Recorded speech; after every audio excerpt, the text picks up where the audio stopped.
hockey friends and families around the world, and welcome back to another edition of Our Kids Play Hockey. Today's going to be kind of a special edition episode. I recently had the absolute privilege and opportunity to join my friends over at the NHL Wraparound podcast, which is hosted by Neil Smith, president and GM of the 1994 New York Rangers Stanley Cup champion team, and Vic Morren, who's a longtime ESPN veteran. And we had Keith Jones, the president of the Philadelphia Flyers, on, and they allowed me, if you can believe this, to interview him for 25 minutes on really the importance of team building, how that applies to the NHL, and I was even able to ask about youth hockey and how that applies there, and the character that you need to be someone in professional hockey. So I really enjoyed this interview. I want you to make sure to hear the entire episode and all of the episodes, that you check out the NHL Wraparound podcast. Just search that wherever podcasts are listened to, or check them out on YouTube, and you can see all the episodes they've done. And they've had some unbelievably big names on there, from NHL Hall of Famers to executives to GMs. If you're a fan of the NHL, this is a show you're going to want to listen to. But here it is, my segment with the two men, Neil Smith, Vic Morren, and the president of the Philadelphia Flyers, Keith Jones. Enjoy.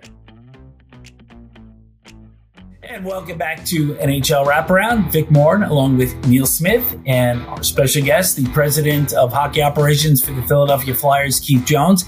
And now we are pleased to also welcome in award-winning author, award-winning podcast host in 2023 and 2024 for Our Kids Play Hockey. He is a championship team-building coach, both here and abroad. He is the CEO of Hockey Wraparound and the Game 7 Group. Lee Elias, welcome. Vic, thanks so much for having me. That was a heck of an intro, man. I don't get to hear that from other people too much, but when you say it, it sounds fantastic. Yeah, and I was actually telling the truth here. So before we start, know that you are actually familiar with Keith Jones from a previous encounter, and I'd like you to share that with us. Yeah, Jonesy, first off, great to be here with you today. It really is an honor. But as Vic said, this is actually not the first time we've met. I've got a little story for you. We're going to go back to April 9th, 2010. And I don't remember the date because of the day I met you. I remember that date because the Flyers and Rangers were deadlocked in an end of season home and home. And the winner of those games would end up going to the playoffs. It was the first time, as you know, the shootout winner would decide it. But we're at Madison Square Garden the day before, and I was privileged to be working for the Rangers at the time. And I always got to the Garden early because that's a magical place. Neil, you know that as well. And I was roaming around the arena, as you do as a young professional, and there you were sitting in the stands, right? So I go, I'm going to introduce myself to Keith Jones. So I walk up to you. And I want you all listening to imagine this. I pull up my Rangers vest and I start unbuttoning my shirt. And you're looking at me like, what the hell is this guy doing? And I said, Mr. Jones, I just need to show you this. And again, Ranger fans, you're going to be upset about this. I pulled open my shirt to unveil a Flyers logo because I was born and raised in Philadelphia. I remember you looked right at me, smiled, and you go, "We're everywhere." And that was the first time we met. It was funny. A wonderful moment. Oh, what a small world, eh? That's great. It is. That's a beautiful story. I love that. We've come full circle now, and I'm sitting on this amazing podcast with you as a team builder. And Jonesy, I just have a few questions. They gave me 25 minutes, and I want to make sure that I get as much out of this as possible from a team building standpoint, a culture standpoint. I'm also told I'm the first person to bring a prop on this show. For those of you listening, I'm holding up Jonesy's book, aptly titled Jonesy. Keith, I was reading this book actually on the train to New York every day when it came out. And, when working with teams, we established that trust, communication, accountability are primary pillars for building a team bond. And I think you've balanced all that throughout your career as a player and a professional, right? One of my favorite chapters in this book, and I don't know why this one always stood out to me, was titled I'm -7. And I remember reading this on the train, like I said, and what stood out to me from that chapter, and it goes into your time about really trying to break into the league, was the balance that you had at a time when you were really striving to make it, between your own stats, as the title suggests, but also taking care of your team, your teammates taking care of you, and also doing everything possible just to make it. So where does that mix come from, and how do you cultivate something like that? That's a really good question. It's not something that I get asked often. I can tell you that. when I look back at the -7 game, which Barry Trotz was the head coach, I was playing in Baltimore. I will never forget the game, obviously. We lost 10-8. I think it was against Utica. They scored an empty net goal, and the buzzer went before the puck went over the goal line. So it should not have counted. So I chased after the referee, and I was verbally giving it to the ref, and Paul Gardner was an assistant coach, and he grabbed me after. He goes, "Who cares? It's 10-8, or 9-8. We lost. The game's over." I said, "Well, I'm -7. I care." And we had this argument about it. So anyway, I got called up to the NHL the next day after a -7 performance. So I never stopped believing that I would get there. I was just so determined to play one game. It wasn't about playing a National Hockey League career. It was about playing one game. Being a 7th-round pick drafted out of Junior B, you kind of figure out different ways to survive each step along the journey. And a lot of that has to do with being a good teammate, recognizing your role, understanding what you do well to make other players better, and realizing who you are as a player. And I knew that I used to argue with my mom, who has passed, and we would have these conversations when I was younger. She'd say, "You're a great player." I said, "Mom, I'm not a great player. I'm a good player, and I can make great players better, but I'm not a great player." And it would show every year in training camp after each season in the NHL. They would always put me with 2 younger players to give them some experience with a top guy, and I was horrendous, and I made them worse. You put me with top players, I could make them better. I could make them laugh. I could make them, play to their strengths. I could distract for them. And once in a while, I could make a play. But I wouldn't have got those opportunities if I didn't recognize who I was. So I do think that part of building a team is having players who do things differently and then trying to put all the pieces together. Obviously, star players, are a big factor in winning Stanley Cups, but how you enhance their play is really important. And recognizing players that have, I guess you would call it the it factor, really matters. And realizing that before you move them or don't re-sign them, or, if you do that, that's on you. If you've made mistakes, and everyone has, and the player excels somewhere else, that means you missed something. So I do think you have to be on top of it. I think you have to watch pretty much every minute of every day. It's when you talk about culture, to me, it's like a living, breathing thing that can change at any moment. And if you're not around to recognize it, you can be in a tough position. So, a lot of it has to do with my career, what I did to make it, and recognizing who I was as a player, but also recognizing what other players do well and trying to enhance that. I think that's a big part of building a team and building your culture of your team. Yeah, well, look, I'll say this. I know what you're saying about great players versus good players. I think great people make other people great. And I think you've done that throughout your career. I think that's echoed in your book. And you're actually perfectly leading into my next question, which I love, right? You talked a little bit about the Flyers culture in the previous segment, which was fantastic. In my team building work, I think the Flyers are doing a masterclass in both identity and culture building, right? The re-emergence of those two aspects has clearly been a priority for leadership, in addition to building the personnel on the ice. So here's a question for you. What are the questions and conversations that are taking place internally that we may not see that make that a priority? Again, I'm not looking for insider information. I'm looking what are those key questions that are asked that we don't see when we're watching on TV? The key answer to all that, Lee, is that those conversations take place. It's not one individual making those decisions. I'm the president of hockey operations. John Tortorella doesn't work for me. Danny Briere doesn't work for me. They work with me. And if we don't have that type of structure, it's not going to work. So we're trying to thread a needle here. We're trying to, on the fly, become a competitive team again without going to the bottom. And we're not in a position in Philadelphia that we can afford to go to the bottom. We have to continue to build upwards. And without everyone's opinion being considered, it's going to be hard to do. So we talk a lot. We're together a lot. Both Danny and I go to most every game, including on the road, unless there's a priority scouting trip that needs to take place. One of the two of us is 95% of the time with the team, with Torts, with the coaching staff, and in conversation with the players all the time. Like, we are always in the room, skate days, we're in the gym just visiting with the guys. There's not a moment that goes by where a player doesn't have an opportunity to come and talk to us about how they're feeling, what we can do better to help them enhance their productivity. There's projects being done throughout the organization for individual players to make sure that we're using every aspect of analytics to make them understand where they'll have a better opportunity to score from and to produce from. So it's doing everything. It's crossing the T's, dotting the I's, but doing it together. And I think that's what is eventually going to get us where we need to go. It's not overreacting to noise.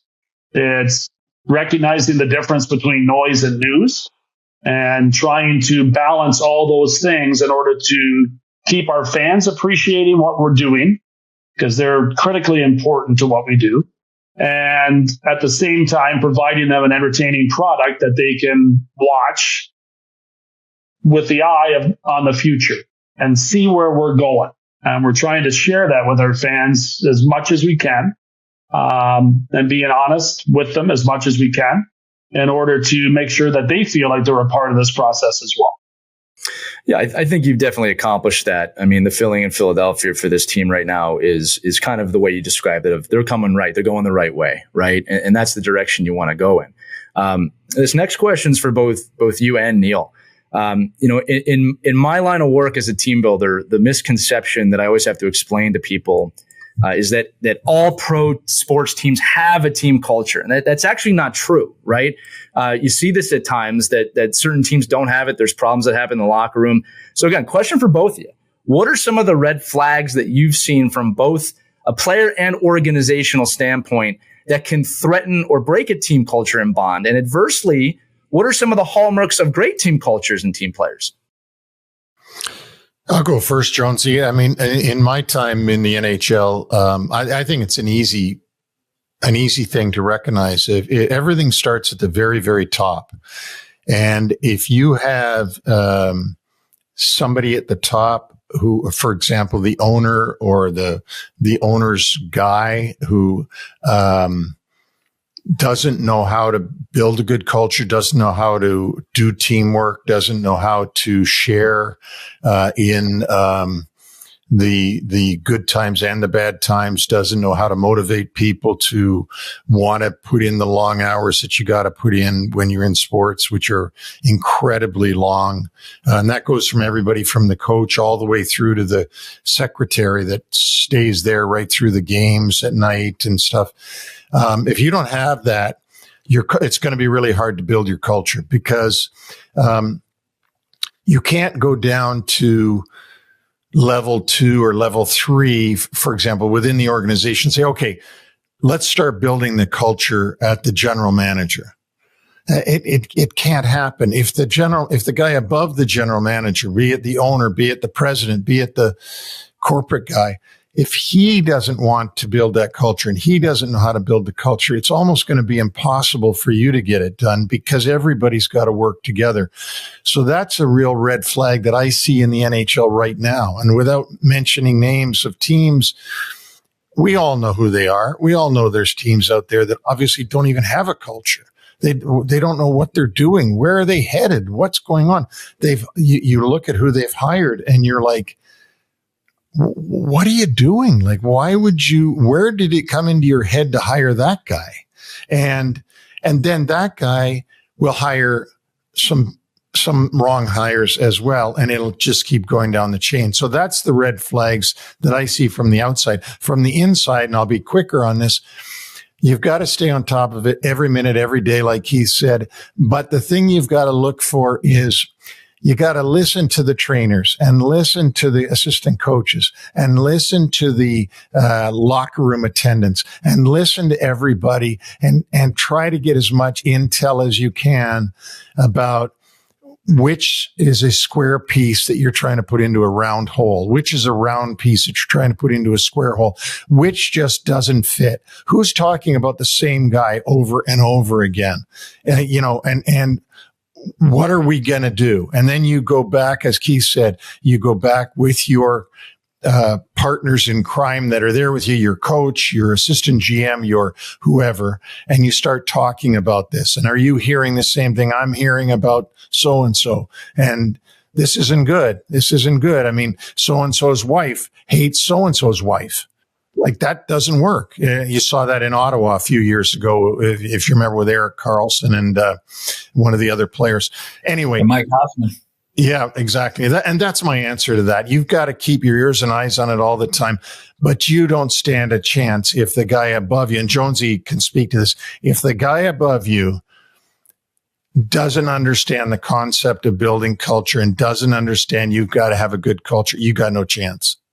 That's my opinion. Yeah, no, it's a great opinion. And I'm very fortunate. The individual that hired me, his name is Dan Hilferty. He's our CEO. He is an incredibly talented leader and has great insight on some of the things that Neil just talked about. He's allowing us to, do our thing, but at the same time wants to be involved, wants to be around the team, wants the players to know him. He will come into the locker room after games. And he is, we're owned by Comcast, but Dan Hilferty is, our owner. He's the guy that we all go to. And there's a very interesting dynamic that comes from that. He's on top of it. He's there. He's within, our locker room a lot. It's an open door policy between business and hockey ops, which has been unusual around Philadelphia. That's kind of a new thing. And it's worked seamlessly, and so much of it has to do with him and the people that he hired.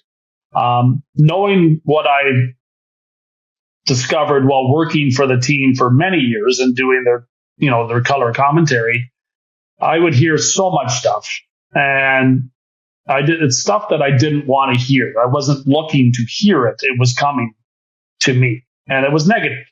So I had a pretty good head start on recognizing that we had to fix the messaging that was coming out of not just the locker room, but out of the business side as well. People were unhappy. They weren't proud to work for the Philadelphia Flyers. And, when you leave the building from your office desk or the arena as a player, take your gear off and leave, if the first couple people you see that come to talk to you about the Flyers, your message is negative, it goes through the entire city. And that's what was happening. The Flyers were becoming a team that was never talked about. It was just nothing. There was an emptiness, and that's something that we wanted to change. Now the bar was low. I mean, we had an advantage. So recognizing that and knowing that you can't do it by yourself, I think were really important. I think that's why we've early on had a good start in that regard, but also recognize how far we have to go in order to keep regaining the trust of not just our fans, but our employees, and making sure that we make it a great place to be again. I think in doing that, we're going to see great benefit and results in the end. So I do think Neil made some great points there about what it's all about. Well, and you said it too. It's a living thing. I think this is where a lot of teams, and I'm not just talking sports now, I'm talking everything. You said the corporate side. This is where teams fall apart, right? There's a pulse, and you got to be able to read the pulse as well as a doctor can read a pulse. If there's no pulse, you're not alive, right? And I think that there's a clear pulse coming out of Philadelphia right now, and with more than one team. But the point is there's a pulse, and it's being read. And you got to know if it's a healthy pulse or not. Jonesy, I do want to ask you this too, kind of along these lines of just team culture broadly, right? To be great at something, you have to have talent. That's a given. But as we've discussed, the type of person you are, you did this in that first question, is just as important as the player or teammate that you are.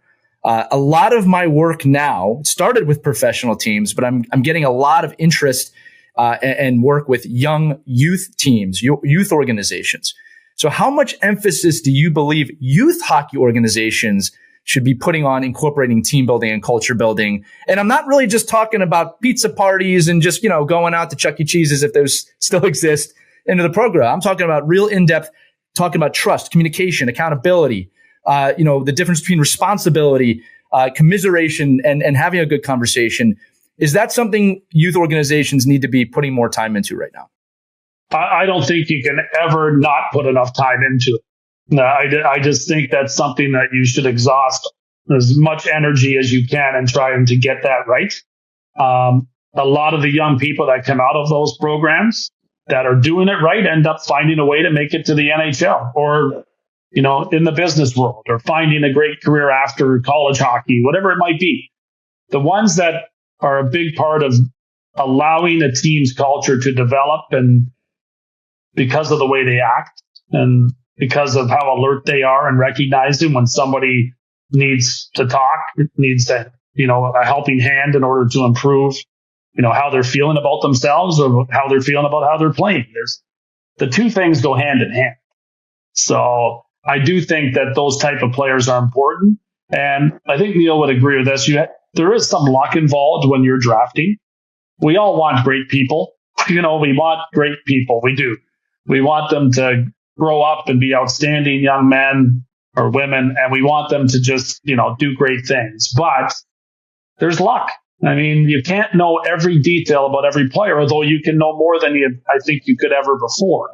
If you're out there pounding the pavement and you have the resources to pay for a, premier scouting department that can really dig in and talk to people like you, Lee, that are associated with kids and teams and growing.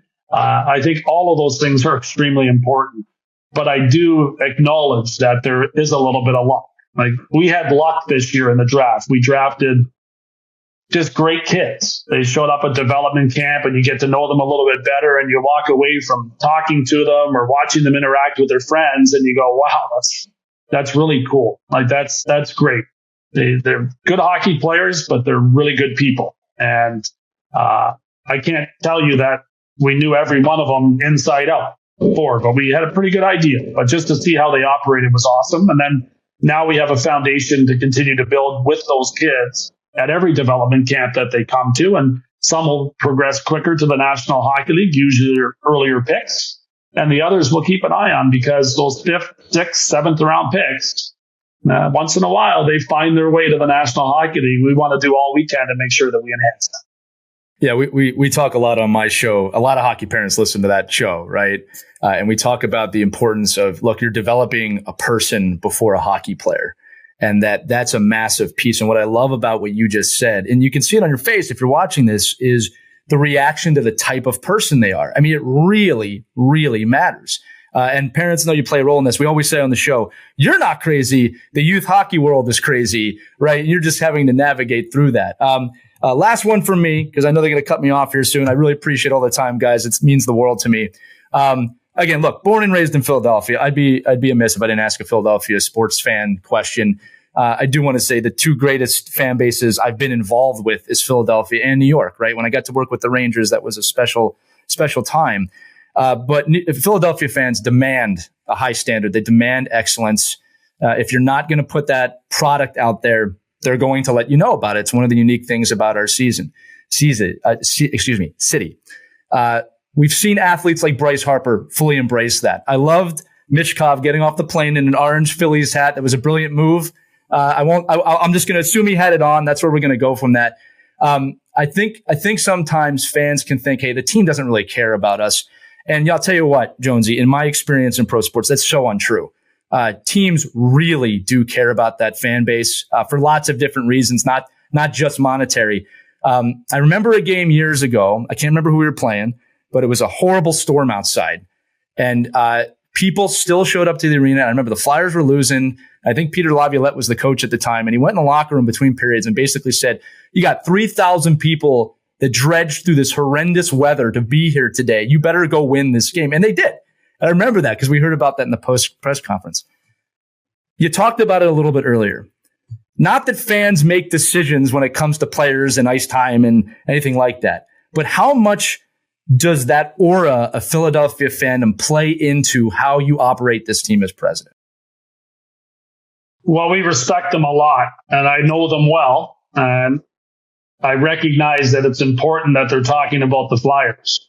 Like, I think it's important that we're relevant, and I think in order to become relevant, we have to do things that they appreciate.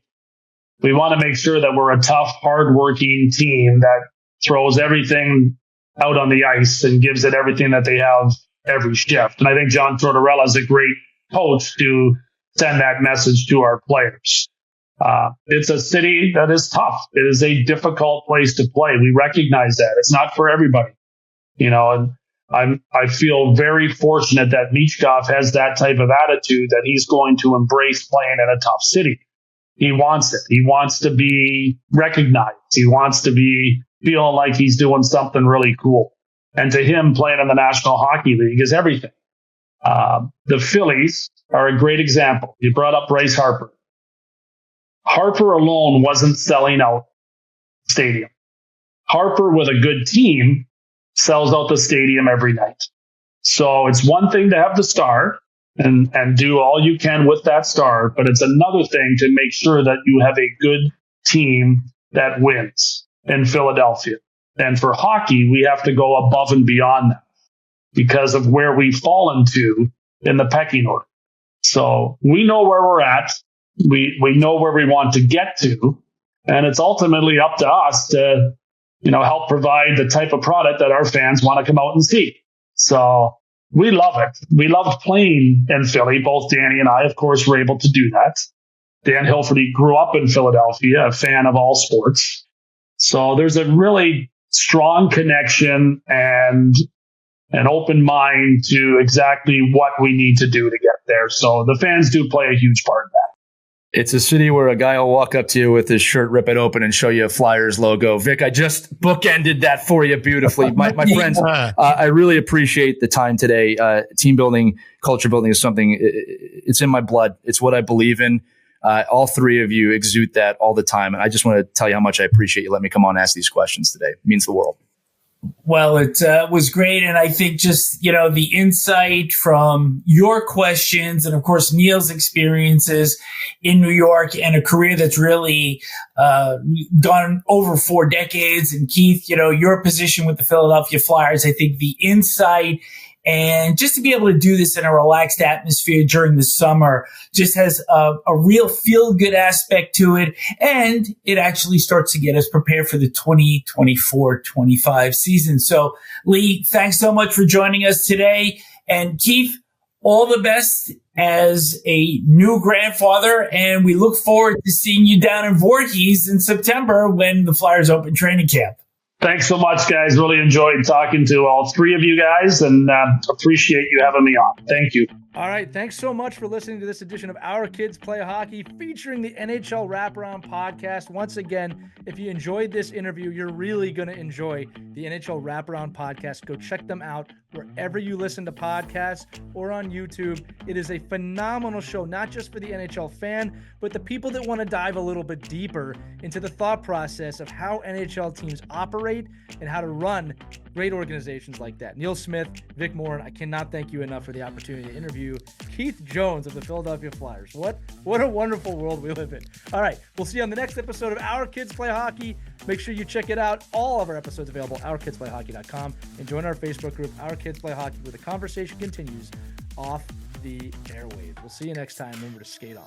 We hope you enjoyed this edition of Our Kids Play Hockey. Make sure to like and subscribe right now if you found value wherever you're listening, whether it's a podcast network, a social media network, or our website, ourkidsplayhockey.com. Also, make sure to check out our children's book, When Hockey Stops, at whenhockeystops.com. It's a book that helps children deal with adversity in the game and in life.